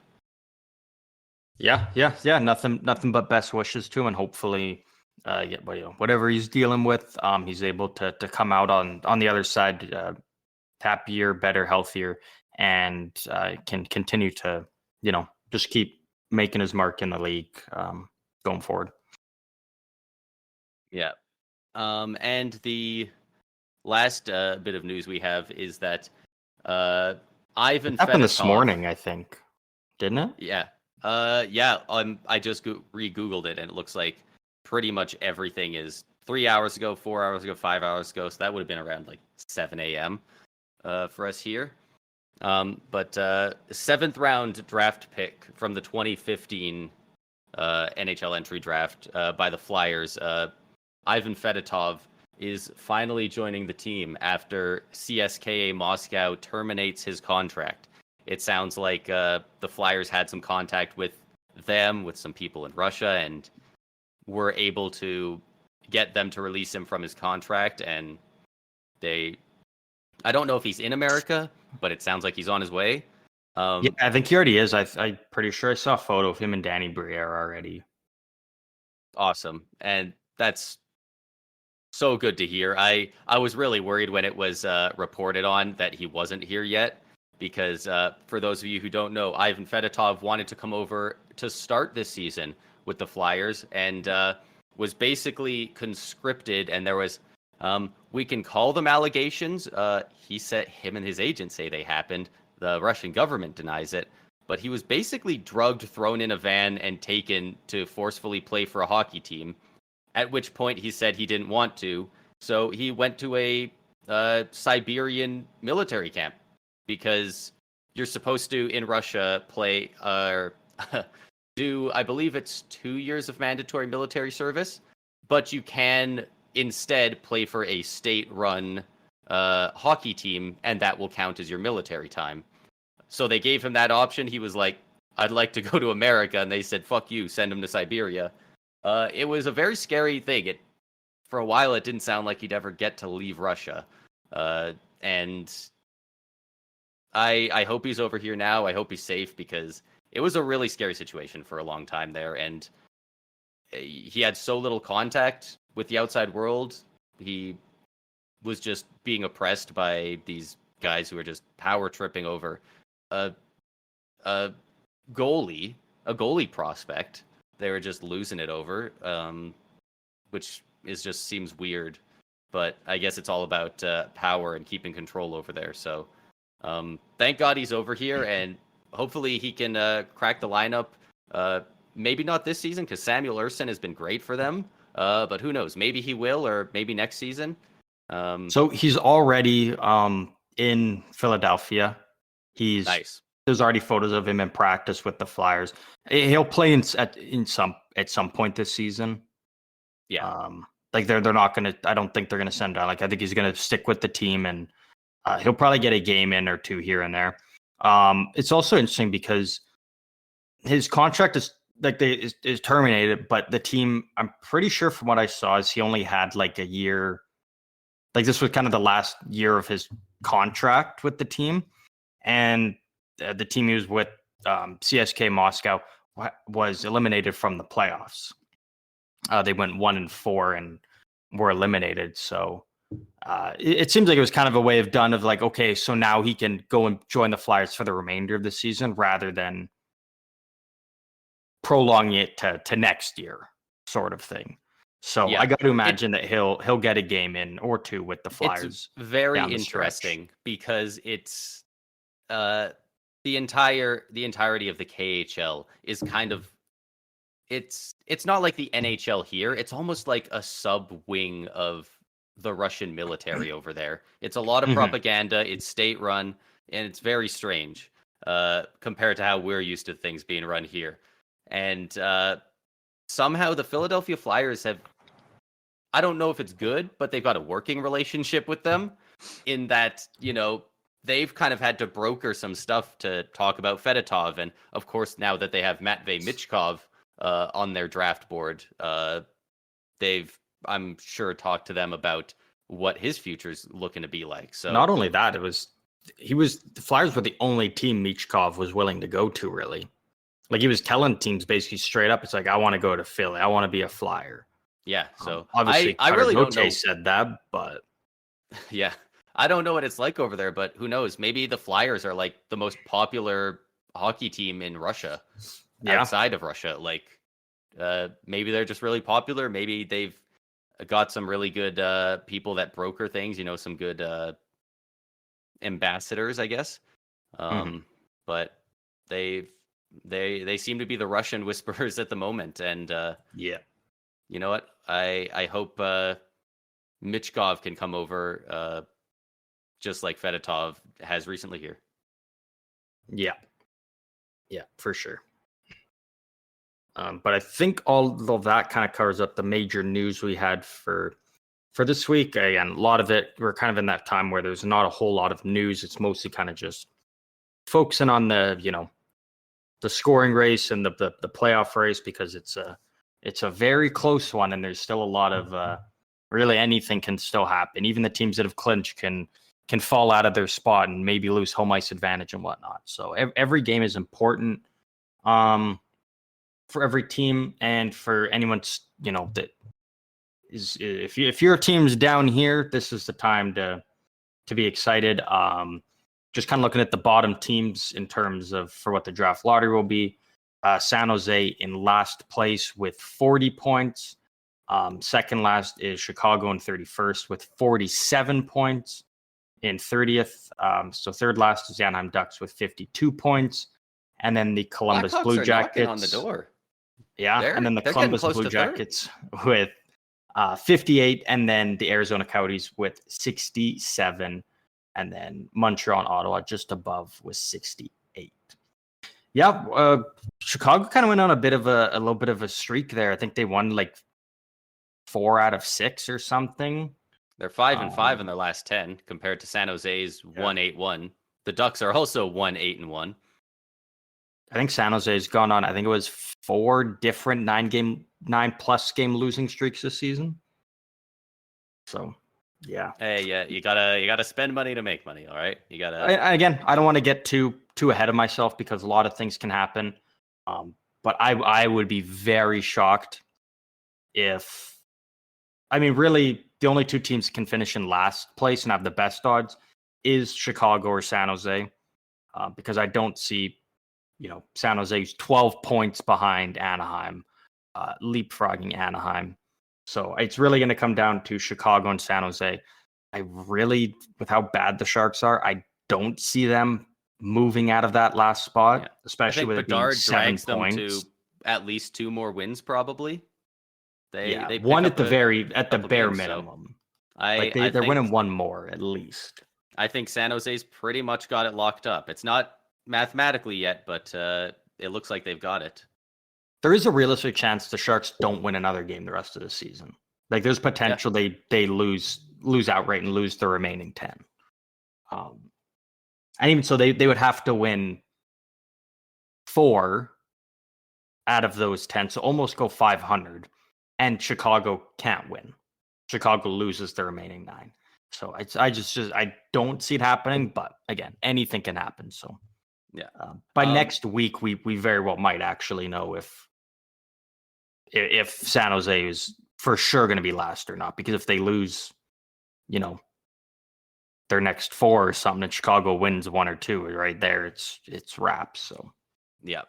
One thing I just want to throw back in before we move too far on. I don't know how important it is, but Fedotov was taken to a remote military base in the Arctic Circle. I don't know if Siberia is in the Arctic Circle, but that's where it legitimately is. Also, I didn't realize, but Fedotov's a big boy. He is set to become the tallest goalie in NHL history when he plays his first game. I was going to say, I was looking at the photos of him, and he is, like, when he's standing upright, the bottom of his blocker is almost in line with the crossbar. Where he grabs his stick and holds it is in line with the crossbar. Yeah, he's 2.01 meters tall. That's 6'6". 6'6". Mine says 6'7". 2.01 meters. Yeah. 6'7". Oh, I have 6.59. Remember, that's the tallest goalie in NHL history, though. I was gonna say it's got to be close. I mean, Ben Bishop's was taller. I think Ben Bishop was 6'8". Pretty close. Was he 6'8"? Yeah. But again, when I'm looking at the pictures of Fedotov here, like I'm thinking he's bigger than either 6'5" or 6'6". Yeah, I'm just looking at. I've Googled him, and I'm getting. Ben Bishop 2.01 meters is his build height. Oh well, there we go. They're the same. It says literally nicknamed Big Ben is the tallest goalie to ever play in the NHL, along with Mikko Koskinen and Matt Sogard at a height of 6'7". Okay. I was gonna. 2 meters is tall, so it makes sense that it's 6'7". Yeah, what my Google conversions were doing there, but yeah, it looks like he's hopefully going to play somewhere at the end of the season here, and you really hope that they don't put him in like a really important game against a division rival, because like we were saying earlier, the Flyers are clamoring to hold on to their playoff spot. It would suck to see him go into an important game and lose it. It could be incredible if he does go in and he shuts him out or keeps him to 1 goal. But that's a lot of pressure to put on a guy right when he comes over. Yeah. Okay, so here it is. So Ivan Fedotov has joined the Flyers and is officially the tallest goalie in NHL history. He is listed as 6'8". So there you go. 6'8". 6'8". I was gonna say, That's a big looking at these boy. pictures, like there's tall, and then there's like fuck off tall. There's like tall. Like when he goes down into the butterfly, his head is going to be covering the top corners. As long as he drops the the butterfly and stays upright, like you can't rip it just above his head or something. Like his head will cover it. Get him the biggest chest protector you can find, and he's gonna cover up 80% of the net no matter where he is. It's good for Philly though, and a team that's, thought they had their franchise goalie and lost him. This is a big win for them. So hopefully, maybe they got a diamond in the rough here that can. I saw a pretty funny tweet this morning. Breaking news. The Philadelphia Flyers have acquired Ivan Fedotov from the KHL in exchange for Carter Hart. I mean, basically, like I texted you the other day and I said that there was a team in the KHL that was very interested in signing Carter Hart and bringing him over. I don't know how the logistics work for all that because, as far as I know, all of those players are still currently. I think they're they need to stay suspended within from the team, country. but they are under contract. I don't think so because there was I can't remember which player it was off the top of my head now, but one of them, their girlfriend posted a photo of them when they were on vacation. Looked like they were like in the Bahamas or something like that. That's an interesting look. Yeah. That being said, I don't, the NHL is not going to be mad at the KHL for signing one of these guys if they are still technically under contract. I think they're all terminated. They're not terminated. They're just suspended because they are all still getting paid out their salary for this season. Yeah. Right. So they're suspended from the teams and can't participate in anything involved in the teams, but they are still actually under contract and getting paid, but they don't count towards the team's cap hit, which is another part of it. Yeah. So I don't doubt that if they want to go to the KHL, they can make their money there. There will be KHL teams that will line up to take any one of the five. Yeah. And I would, should the players decide to do that. Might not be the best look on them, but yeah. And I would love to see one of these guys, a lot of these guys, this kind of stuff happens and you just they just kind of fade away because that's how it works, right? But I genuinely would love to see one of these guys take the initiative and be like, yeah, what happened was super fucked up and I don't want to be that guy. And they like put in a ton of effort to be better, prove that they're being better, and like make a comeback and like properly do the work to be able to earn the respect of people to make that comeback, Yeah. Like, well, I mean, look at the guy Montreal drafted. That Logan Mailloux. Logan Mailloux? I can't remember exactly what it was he did, but it was like before the draft, he was like, "Okay, I'm not." He was the one who shared a video of a woman doing the oral without her consent. Yeah, and so he was. She did the act consent, hopefully, but not the video he shared and sharing it. Yeah. So he was a guy that came out before the draft, and he was like, "You know what? I made a dumb mistake. I need to learn from it. Please don't draft me. I don't deserve to be. I want to focus on getting better." And that showed a lot of who he was there, to the point where Montreal took him in the first round.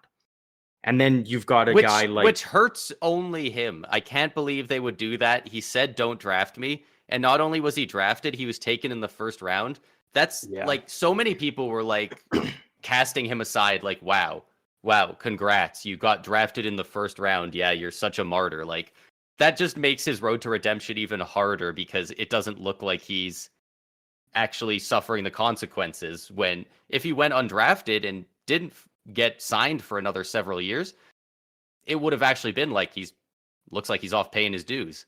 Luckily, it does sound like the Montreal Canadiens have done a good job of giving him resources. It sounds like he's come a long way from where he was. And then the other side, you've got the whole situation with Arizona and then Boston with Mitchell Miller, and that's a guy that doesn't give a shit to get better, change his ways. He's every I did step what I of the way, did. I he's been stand by it. worse.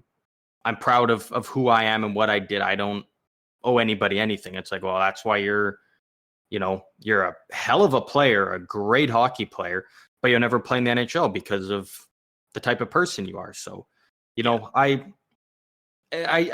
obviously is very dependent on situations and whatnot, but there's always a road back. It may not be an easy road. Yeah. And I want to see one of these guys take the hard road and try and come out on the other side, because, every once in a while it's just nice to see I don't know if you exactly call it a feel good story, but a redemption story for some of these guys, instead of, because you want to punish these guys for their crimes, but I don't think they should all have to always fade into obscurity. If they can become, by the end of it, if they can become a symbol for redemption, and a symbol for advocating against sexual assault and stuff like that, it could turn out to be a nice story if if it all works out that way. Like, if I mean, and not saying it's gonna happen, but if we ever reach a point where one of these guys takes that initiative, takes those steps, and he ends up finding his way into a coaching job in the juniors or something, that's a guy that can really kind of drive it home to these players of like, look at the shit I did and look what it cost me. You guys can't make that mistake, because you'll be right. You'll end up where I was in. And and it's something that these young players need to hear. They need to learn about it. They need to understand that their actions outside of hockey still have consequences, regardless of whether or not you're going to be an NHL player or not. Your actions in the real world have real life consequences.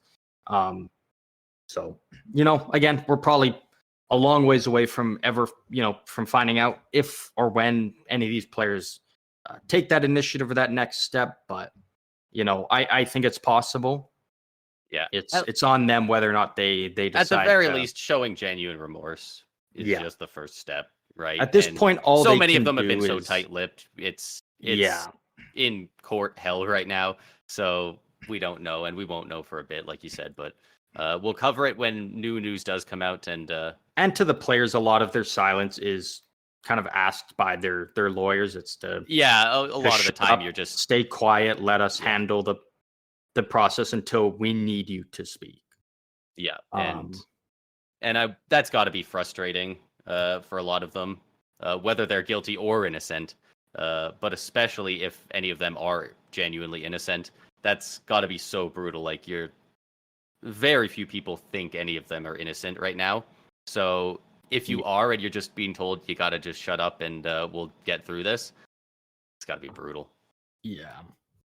I think the kind of the point where I'm at is, I think there's the one guy that we're like 99.99% sure is guilty in some capacity. Michael McLeod was kind of noted as the ringleader of it. Yeah. Whereas the other four, again, it's like, we'll before we say that they're bad or this or that, we just kind of want to wait till we've got all the facts and we know what's done and done before we. Yeah, because before it was just bash 5 people being charged. Now it's one is kind of double charged and the rest are equal. It would, it might shed some light later on if Michael McLeod's goes up to 9 charges, and some of them have like 6, and some of them have 1, and maybe one gets dropped out entirely.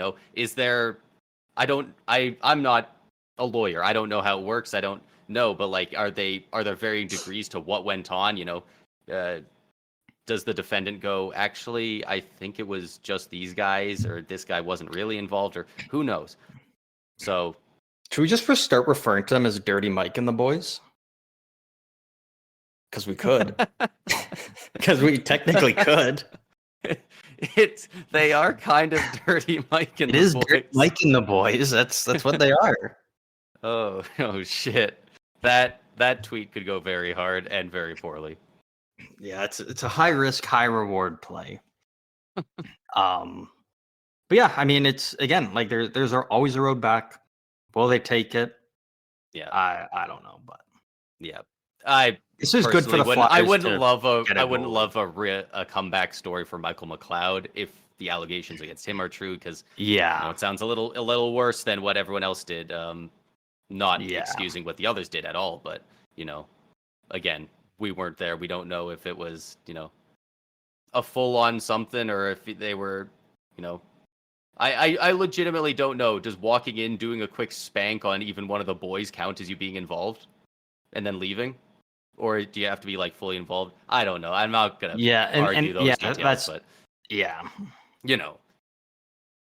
So yeah. If he's the one that is, I mean, he's already being kind of pictured as the ringleader and the guy that kind of put the whole thing together, if you want to call it that. Yeah, there's probably not any comeback for him, but for the other four, depending on what they did, there always could be a path to a better yeah. life for them moving forward. Yeah, Because we only want redemption for the ones that did things that are redeemable. So yeah, I think that's a good way to phrase it. yeah. Unfortunately, is that what we have to end it on? Did we talk about Nashville's point streak? We kind of touched on it a bit. Let's go over it, just because that's an insane streak. So not only Nashville, that, some of the teams they were playing too. yeah, Nashville Good the other teams. night, their point streak ended after an 8-4 loss. 8 goals by the Arizona Coyotes. Their point Logan streak Cooley was hat at trick, by the way. 18 games. They went 16-0-2 in this stretch. Do you know what lost started right before that? What's that? Right before their win streak. So they were in. I'm gonna quickly pull up. Where were they scheduled to? So before their win streak, they before it all started, they had a 9-2 loss to Dallas. Oh, right. And I can't remember how the whole thing played out, but it was basically they were supposed to go to the Sphere in Vegas to see U2 play as a team.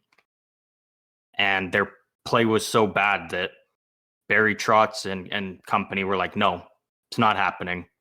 You guys don't deserve this. You guys haven't been playing well. We need to go back home and we need to get our shit figured out. And what happened? They went 16-0-2 since that. So, the message that Barry Trotz and his group wanted to get across, they got it across, to the point where Nashville went from, I think they were like sitting 7 or 8 points or something out of a playoff spot to comfortably in a playoff spot now. Yeah, they're 8 points ahead of St. Louis, who is the top team outside of a wild card spot. Yeah, they're 2 points ahead of Vegas, who is actually in the third Pacific spot. So they are pretty comfortably in. They are, yeah. We thought it was going to end a couple days ago against Vegas. Vegas was putting the boots to them, and Vegas was up by Nashville 3 goals fashion. with Twice. Yeah, with 10 minutes left. I think they were still up by 3. They were up 3-0 and then 4-1 and lost 5-4 in overtime. Potted 3 right away. Sweet Roman Josi goal. Great goal. I genuinely think he should be in serious contention for the Norris at this point. I think so. I agree. I think will it happen? I think the top 3 defensemen are pretty solidly in place for the Norris. Yeah, I could genuinely see it going to any one of them: Quinn Hughes, Cale Makar, or Roman Josi. I doubt it goes to Josi, but yeah, I think I kind of think it should go to Josi. Very legitimate options for all 3. Does. Yeah, I think it probably does end up going to Quinn If I Hughes. had to pick, I think Quinn, and that's the thing though, right? Is like Quinn Hughes also really deserves it. Yeah, I personally would probably have Makar at 3 out of it, which is crazy to say. Yeah. But I mean, oh no, he's the 3rd best defenseman this year, right? But Quinn Hughes has been just he's hit that next level. He's setting Canucks records, and then Roman Josi. I mean, everything he's done all year, and again, I view it as Nashville is a potential lottery team without Roman Josi. So it's it's him, Philip Forsberg, and like Nyquist is actually he hit 60 like, points. He's been popping off. there's not a ton of high level skill. They're, You know, he's they're not getting playing it, with the they're getting it done Pettersson. by committee. Yeah, he's not playing with a Pettersson, a Miller. He's not playing with McKinnon and Rantanen. Yeah, You know, right. and I do wonder, does it hurt Makar's chances because people don't want him to win the Norris, because that might make it look weird then giving McKinnon the Hart Trophy? You know, there's so many weird ways to look at all the trophy races, because you know, but you can make it's the not same the best argument. player, it's the most valuable to your team. And you know, if your team has the Norris winner, do you deserve to be MVP? It's a weird bunch of debates that all kind of intermingle. Yeah. Well, especially when you also look at, you know, you can make the argument of with Makar. It's like he's already won a Stanley Cup. He's got I think he won the Hobie Baker, if I'm not mistaken. I could be wrong. Actually, no, I don't think he did. Maybe he did. I don't know. When do they announce all these awards? Like the major awards? Yes.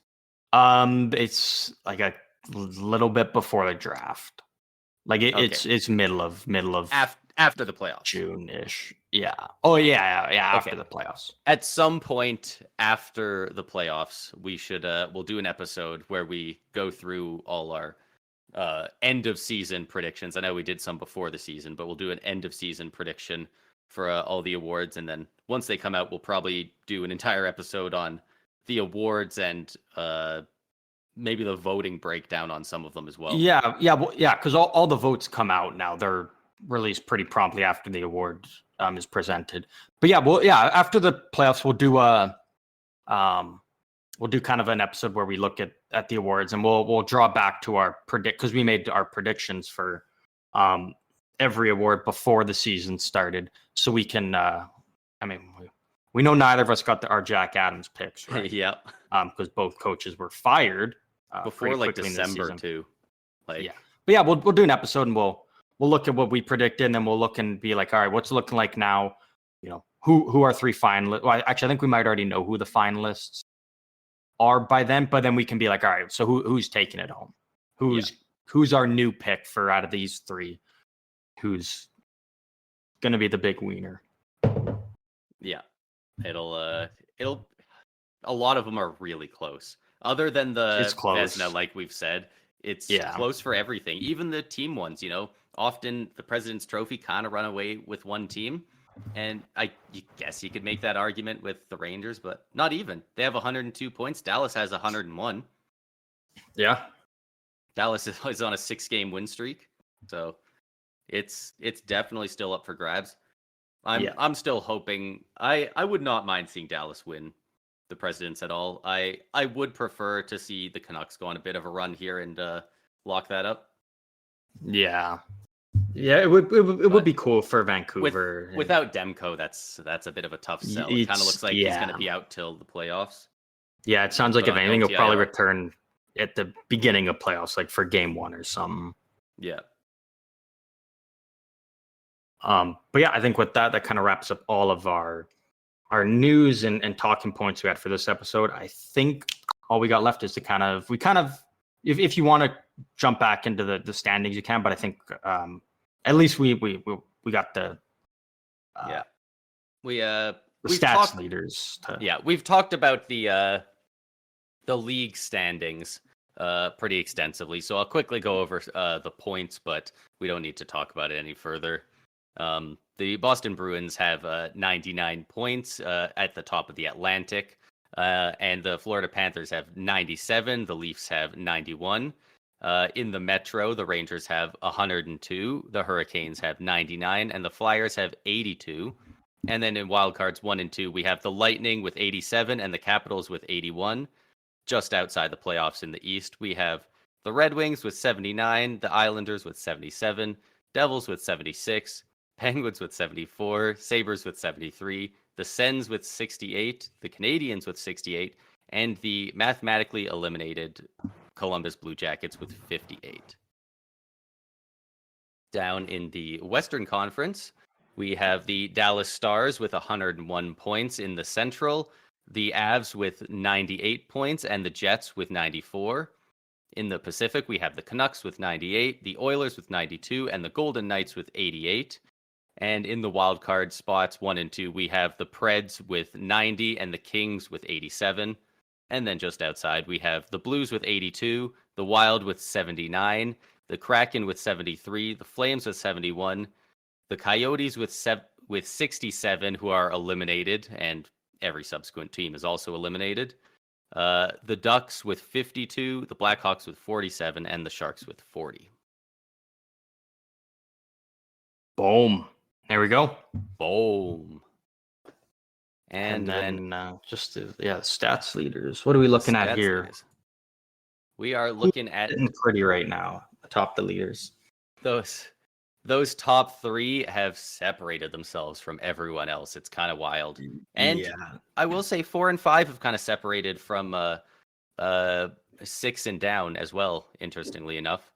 But sorting by points, we still have Nikita Kucherov at the top of the league with 124, Nathan McKinnon with 123, Connor McDavid with 122, Artemi Panarin with 103, and David Pastrnak with 101. I feel like it's worth mentioning those guys who are breaking that 100-point mark at this point in the season, because that's pretty crazy feat, and the league might break some records this year with how many guys are going to pass 100 points. Yeah, we could potentially have 10 guys do it. I think we will have 10. I think we hit 10 getting. Yeah, I don't see any of these guys slowing down enough to not get it. And then for goals, of course, we were talking about it earlier. Austin Matthews with 59 goals, and Zach Hyman and Sam Reinhart both tied with 51 goals.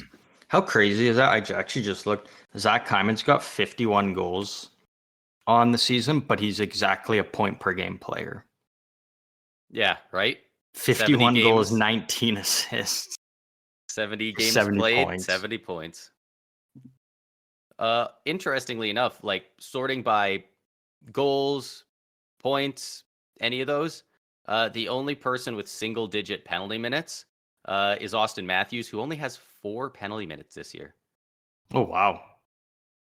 Yeah, Braden That's points actually up from his average of like 4 penalty minutes a year to 12, the goon. Matthews took a penalty January 11th and December 30th. Hey, those were rough times, okay? He got a tripping against the Islanders and against the Hurricanes. What did he have? Tripping. So he's got 2 tripping penalties all season. And you know what? Only 2 on the season after 71 games. I'm going to chalk it up to just the guy probably skated over his stick more than anything. Like, all these other guys, even the guys who don't go out of their way to take penalties, they all have 20 or 30, basically. Yeah. Like, and especially where, like, it's like when you play that many minutes, you just end up doing stuff. So, like, the fact that he doesn't clutch and grab it, guys, he never takes the holding, the hooking. Well, and that's the thing. A lot of guys go to lift the stick, and you even touch the guy's hands. That's an automatic hooking penalty now. Yeah, and Matthews is a centerman, not even having a hooking. That's actually pretty impressive. Yeah, that is quite impressive. And I wonder if he's up for the Lady Bing this year, because most of the time the Lady Bing is just going to the guy with a lot of points with the least penalty minutes. They don't, unless a guy had like a massive thing that he did that year that would kind of disqualify him for it. They don't really do too much research into it beyond, this guy has high points and low penalty minutes, so he could definitely win that if he's not winning the Hart Trophy. Yeah. But that kind of wraps us up, I believe. Oh no, I did not do the goalies. I'm sorry. Oh, need some goalie love. I forgot about the goalies. Let's go minimum 40 games played. That seems good. Should get Charlie Lindgren in there. It does. He has 41 games played. Beast. For the goals saved above expected, let's do per 60 actually, just to count that. In first, we still have Connor Hellebuck with .541. Thatcher Demko with a .423, and Jeremy Swayman with a .351. And for save percentage for shots on goal, we have Connor Hellebuck in first with a .920, Thatcher Demko with a .917, and another 917 for Joey Decord. A 916 for Cam Talbot. Just going to throw it out there. 47 games played. Yeah. Great year for Talbot. That's actually, yeah, that is. In LA, they're hanging on for their lives to make the playoffs, and yeah, they're gonna need some good goaltending to help them get there. Yeah. But yeah, with that kind of wraps up everything we've got for this episode. We're already past our date when this was supposed to be out, so this will be out probably an hour later from the time everybody was expecting it to, but nonetheless, it is here. And we just want to thank you guys once again for tuning in and listening to another episode of the Stick 'em Up podcast. As always, you are always able to find us over on our socials that are, I want to say popping off, but also kind of not, but kind of are. We are over on Instagram, Twitter, and TikTok now, all under the same handle at SEU Hockey. You can find us on there. Come say hi. Come shit talk us.